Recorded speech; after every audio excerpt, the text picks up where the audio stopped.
50 Shades of Grey. Where should I start on that movie? I haven't read the book, but I've read quotes from the book. And it's... Okay, my first problem with it is it's basically completely stolen from one of my favorite movies, all-time favorite movies, that actually was the thing that got me into the idea of being a full-time submissive to somebody. The movie Secretary.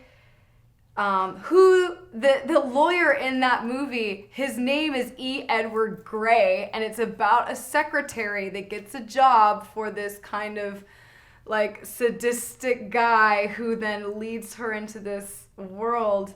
But it's done in a way that it's so beautiful and romantic and 1,000,000% consensual. And it's not so much like erotic in the sense where there's a lot of like hardcore stuff that's gonna make you like horny, but it's a really good portrayal of the dynamic between a dominant submissive relationship and how nurturing it is.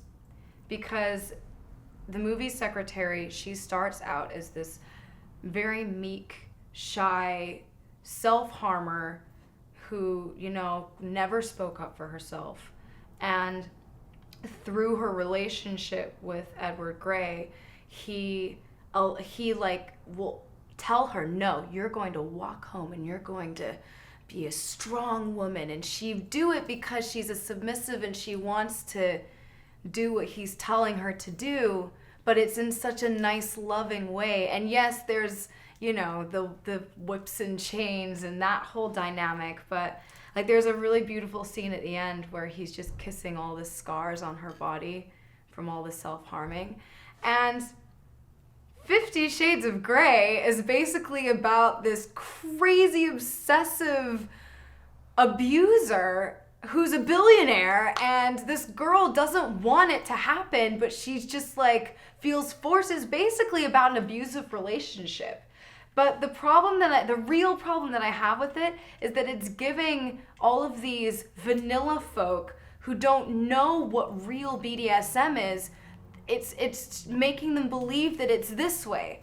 And so like these vanilla guys are gonna take their girlfriends to see this movie and then think that they want them to be an asshole to them. And that's what being a dom is. It's about being this dickhead that just orders you around and forces you to do things. And no. It's not that at all. The submissive is always supposed to be the one that's in control. It's the submissive that is allowing it to happen and calling the shots of what's too much or too little or when to stop or whatever.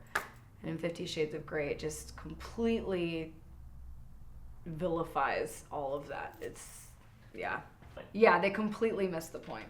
Right? 50 Shades bullshit. Yes. All right.